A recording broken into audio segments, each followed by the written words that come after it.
Un twist est un retournement de situation. C'est un moment où on apprend quelque chose qui va absolument tout changer dans le roman qu'on est en train de lire. Si tu souhaites réussir tes twists à tous les coups et que tu souhaites avoir plus d'informations sur comment les mettre en place, alors dans cette vidéo, nous allons voir 10 conseils pour te permettre de réussir ton twist. Salut à toi, et si tu ne me connais pas, je m'appelle Priska, je suis coach en écriture depuis 2015 et j'accompagne la femme à écrire son premier roman, à m'assurer à ce qu'il soit bon, cohérent et captivant, mais surtout à la garder motivée tout du long. Donc, si tu es intéressé par ce type de contenu, je t'invite à t'abonner et à activer la cloche pour être averti des prochaines vidéos. Le premier conseil que je peux te donner par rapport au twist, eh bien, c'est que le twist doit avoir une conséquence dans ton histoire. Faire que Paul est le père de Jacques ne sera un twist que si cette information change la donne dans l'histoire. Toute information révélée dans ton histoire ne sera pas forcément un twist. Cette information ne sera un twist que si elle a été bien cachée, mais surtout si elle change absolument tout une fois qu'elle est révélée. Deuxièmement, ne sous-estime pas ton lecteur. Attention aux clichés du type disparition, mort subite.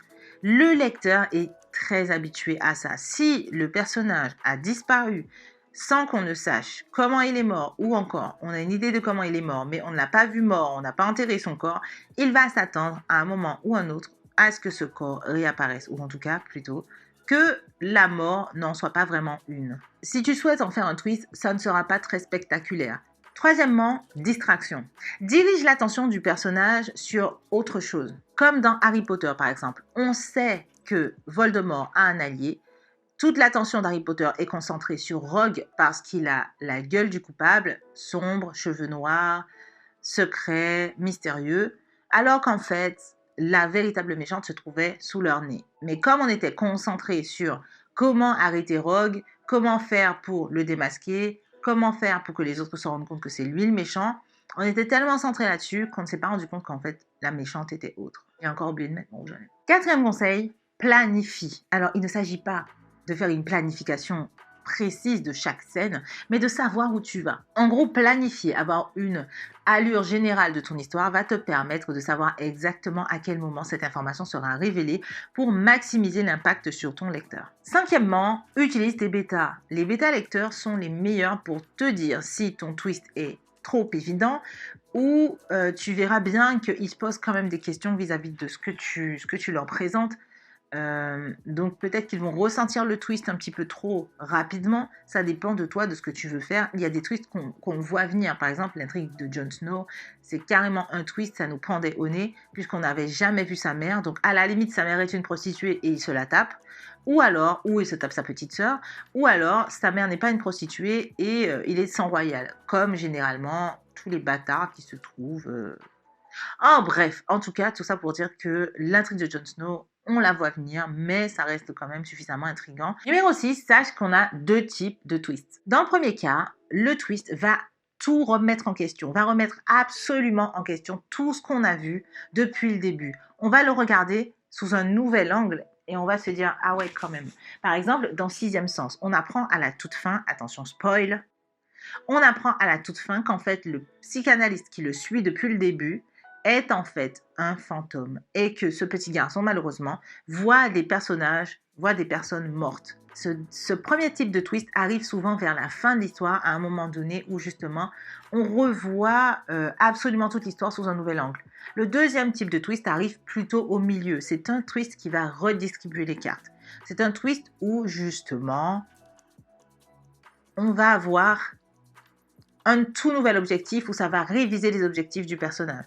Par exemple, dans Star Wars, que Dark Vador dise à Luke qu'il est son père, ça change un petit peu la donne. Ça redistribue les cartes. Numéro 7, pour réussir tes twists, crée l'illusion. C'est un petit peu un répétitat de ce que j'ai dit par rapport à la distraction, mais également au premier type de twist, celui où on voit l'histoire d'une façon totalement différente. En gros, créer l'illusion, c'est la technique du hareng rouge. En gros, ça a été... Je dis beaucoup en gros quand même. C'est une technique qui a été empruntée de la chasse. Pour dévier le chien de son objectif, on lui fait sentir du poisson, du hareng rouge. Donc là, c'est exactement la même chose. Le lecteur a son flair, a son esprit de déduction. En toute logique, si tu aimes lire des livres, tu as forcément un esprit de déduction assez affûté. Et pour le coup, l'auteur va le mettre sur de fausses pistes. il va lui faire sentir l'odeur d'une autre piste, d'une autre voix, et on va se concentrer dessus. Et ça va lui permettre, lui, de faire passer ces informations sous le nez du lecteur sans qu'il s'en rende compte, puisqu'il est tellement concentré sur ça qu'il ne voit pas ceci. Et pour le coup, c'est une très bonne technique pour pouvoir camoufler tes indices. Et une fois que le lecteur se rend compte qu'il a suivi un hareng plutôt qu'un saumon, que sais-je, eh bien à ce moment-là, il revient en arrière, enfin dans sa tête, il ne relit pas, mais bon, il revient en arrière, il se rend compte de tous les indices qu'il a manqués et qui lui pendait au nez parce qu'il a suivi une mauvaise piste. C'est exactement la même chose que font les magiciens, il attire ton attention là alors qu'il est en train de faire une magouille par ici. Numéro 8, brouille les pistes. Alors encore une fois, on est encore dans le champ lexical de l'illusion. Utilise tout ce que tu as en ta possession pour brouiller les pistes. Je te déconseille de donner de fausses informations. Je te conseille de donner de vraies informations qui ne mènent nulle part, par exemple. Tu as aussi l'option d'ellipser certaines parties. Je ne te dis pas de faire taire des personnages, mais plutôt, si un personnage est à un endroit précis à un moment donné, coupe et passe à autre chose. Comme ça, le lecteur n'a pas la vision d'ensemble et ne peut pas deviner. Numéro 9. Oh my god. Numéro 9. Ne pas mentir. J'ai déjà parlé du ne pas mentir, ne pas donner de fausses informations au lecteur, mais là, ça va encore plus loin. Imagine que tu vis une histoire horrible, tout le monde meurt, etc. Et à la fin, tu cherches une explication. Et en fait, le personnage se réveille dans son lit et dit « Ah, ouf, c'était un rêve ». Ça, c'est le pire truc que tu puisses faire à ton lecteur. C'est de la haute trahison. Numéro 10, utilise l'ironie dramatique. L'ironie dramatique, c'est le fait que le lecteur sache quelque chose que le personnage lui-même ne sait pas. Par exemple, Jon Snow ne sait pas qu'il a du sang royal dans les veines. Mais nous, on le sait. En tout cas, on l'a compris parce qu'on est de fins déducteurs depuis le début. Mais ensuite, on le sait parce que Sam le dit à l'estropié et ils prennent beaucoup de temps à le dire à Jon. Entre-temps, Jon a le temps de se taper sa tante.